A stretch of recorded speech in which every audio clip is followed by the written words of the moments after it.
Samsung ஒரு mobile வந்து customer service கொண்டு வந்திருக்காங்க. என்னன்னு கேட்டிங்கன்னா, யூஸ் பண்ணிக்கிட்டு இருந்த ஃபோனை கீழே போட்டதில் இருந்து சார்ஜ் ஏறல அப்படின்றது தான் அவங்களுடைய கம்ப்ளைண்ட்டு. அதாவது ஃபோன்லாம் யூஸ் ஆகிக்கிட்டு இருக்குது, இப்போ வரைக்கும் ஃபோன் ஆனில் தான் இருக்குது. இன்னொன்று என்னென்னு கேட்டிங்கன்னா, லோ சார்ஜில் இருக்குது. சார்ஜ் போட்டோம்னா ஏறாது. ஆனால் மைக், ஸ்பீக்கர், ரிங்கர் எல்லாமே ஒர்க்கிங்கில் இருக்குது. என்ன இஷ்யூ அப்படின்னு கேட்டதுக்கு, அவங்க ஏற்கனவே வேலை பார்த்துருக்கீங்களான்னு கேட்டதுக்கு, கம்பெனியில் கொடுத்தா சர்வீஸ் பார்த்துருக்கோம் நாங்கள். ஆனால் என்னென்னா பேக் டோரை ஃபிட்டிங்கே பண்ணலை, அப்படியே சும்மா மேலாப்பில் வச்சுருக்காங்க. அதுக்கு அடுத்து பார்த்தீங்கன்னா, இதில் இன்னொரு மிஸ்டேக்கு, லென்ஸில் மேலேயும் கீழேயும் மட்டும்தான் கிளாஸ் இருக்குது, நடுவில் இல்லை. அதனால் என்ன ஆயிடுச்சு அப்படின்னா, கேமரா சென்ட்ரு கேமரா ஃபுல்லாக மண்ணை அடைச்சி வேஸ்ட்டாக போயிடுச்சு. இதை பேஸ்டிங் பண்ணுறதுக்கு முன்னாடி ப்ராப்பராக செக் பண்ணிவிட்டு தான் பேஸ்டிங் பண்ணணும். ரெடி பண்ணிவிட்டு நான் வீடியோ போடுறேன் உங்களுக்கு.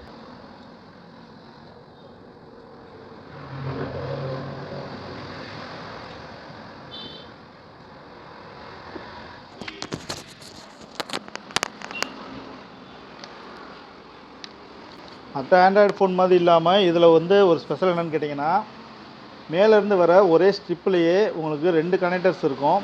ஒன்று டிஸ்பிளேக்குரிய கனெக்டரு, இன்னொன்று பார்த்தீங்கன்னா மைக்கு, ரிங்கர், ஸ்பீக்கரு, அதுக்கப்புறம் ஃபிங்கர் பிரிண்ட்டு, இது எல்லாமே இந்த ஸ்ட்ரிப்லேயே தான் மேலே போகும். ஸோ சப்போஸ் இந்த ஸ்ட்ரிப்பில் ஏதாவது ஒன்று டேமேஜ் ஆகிடுச்சுனா கூட இங்கே இருக்க 2மே எடுக்காது, இல்லை டிஸ்பிளேயும் வராது. ஸோ இதையுமே நான் செக் பண்ணணும். இதுக்கப்புறம் பார்த்தீங்கன்னா மேலே இருக்க கனெக்டர் மெயின் கனெக்டருமே நம்ம செக் பண்ணி ஆகணும்.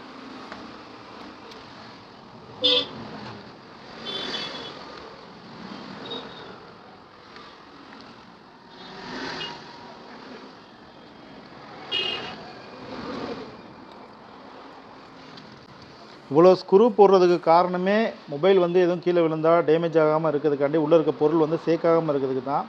ஆனால் அப்படி இருந்தும் ஒரு சில பொருட்கள் வந்து ஃபால்ட் ஆகிரும் கீழே விழுகும்போது.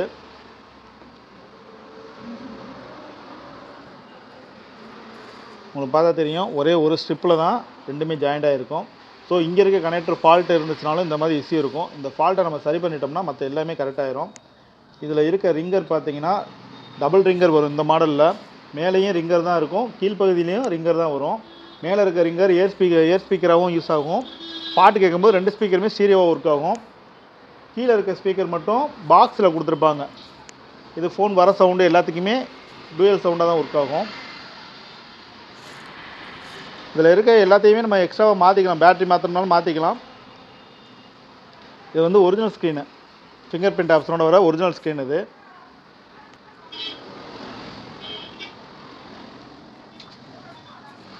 இப்போ இதோட கனெக்டர் இருக்குது பார்த்தீங்களா, அதாவது டாப் எண்டில் இருக்க கனெக்டர் இருக்குல்ல, இந்த கனெக்டரை வந்து நம்ம இப்போ ரீப்ளேஸ்மெண்ட் பண்ணுறோம். அதாவது கனெக்டரில் இருக்க லைனிங்கில் எதுவும் கட்டாக இருக்கா அப்படின்றதுக்காண்டி தான் இந்த ப்ளோ பண்ணுறது.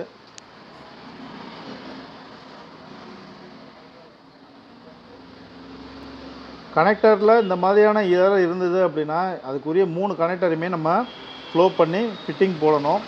இல்லை அப்படின்னா வேறு கம்ப்ளைண்ட் காமிக்க ஆரம்பிச்சிடும்.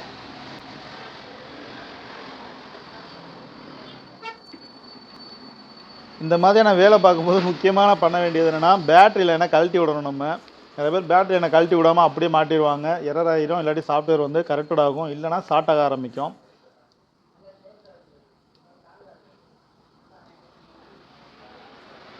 இந்த மாதிரியான செட்களை வேலை பார்த்ததுக்கு அப்புறம் முக்கியமாக நம்ம பண்ண வேண்டியது என்னென்னா, டபுள் சைட் டேப் ரோல் பண்ணியே ஆகணும்.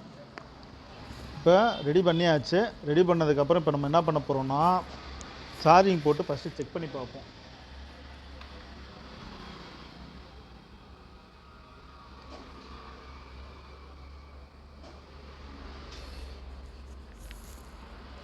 சக்ஸஸ். இந்த லோகோ காமிச்சதுக்கப்புறம் சார்ஜிங் காமிக்கணும். இந்த மாதிரி காமிச்சா தான் பெர்ஃபெக்ட்டு, இல்லை அப்படின்னா எரரில் நின்றோம். அதனால் இதை வந்து ப்ராப்பராக செக் பண்ணிவிட்டு டெலிவரி கொடுங்க, எந்த கஸ்டமர்கிட்ட கொடுக்குறதா இருந்தாலும். ஏன்னா ஒரு சிலர் டெலிவரி செக் பண்ணாமல் கொடுத்துருவாங்க, அதுக்கப்புறம் கஸ்டமர் கைக்கு போனதுக்கப்புறம் பிரச்சனையாகும். இதில் இப்போ பார்த்தீங்கன்னா பவர் சார்ஜ் தான் ஏறுது, 5 பாயிண்ட் இருந்தது 6 பாயிண்ட் ஆயிடுச்சு. இதுக்கப்புறம் நீங்கள் தைரியமாக பேஸ்டிங் பண்ணி உட்கார வைக்கலாம்.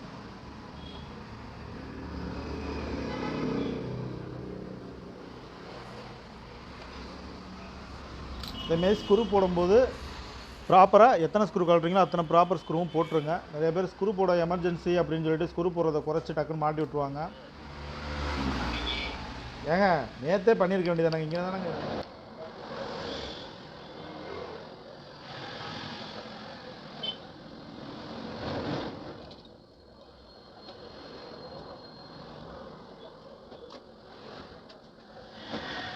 இருக்கக்கூடாது.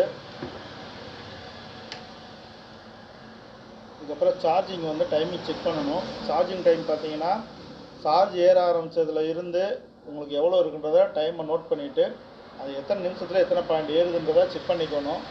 செக் பண்ணதுக்கப்புறம் தான் பேக் டோர் பேஸ்டிங் பண்ணணும். 20 மினிட்ஸ் சார்ஜ் ஏறினதுக்கப்புறம் நம்ம எவ்வளோ ஏறி இருக்குன்றதை செக் பண்ணி பார்ப்போம்.